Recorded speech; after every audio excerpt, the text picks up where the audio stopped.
பங்காளம்மா வாழ்க. இணைத்தட நிலவேன வேண்டுமாயின் 51 தடவை அடிகளால் 108 போட்டு படி.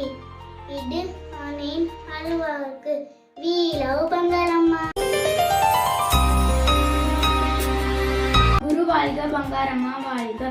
உன்னிடம் உள்ள குறையை தர்மம் செய்துதான் நிறைவு செய்ய முடியும். இது அன்னையின் அருள்வாக்கு. We love Bangaramma.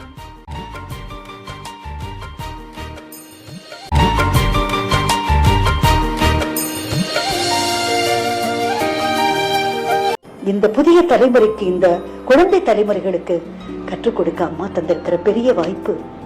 விட்டுறாம சப்ஸ்கிரைப் பண்ணிடணும். நம்ம அத்தனை பேர் இதுக்கு எந்த கட்டணமும் இல்லை. பங்காரம்மா கிட்ஸ், குழந்தைகளுக்காக பங்காரம்மா. பங்காரம்மாவின் அரவணைப்பில் குழந்தை.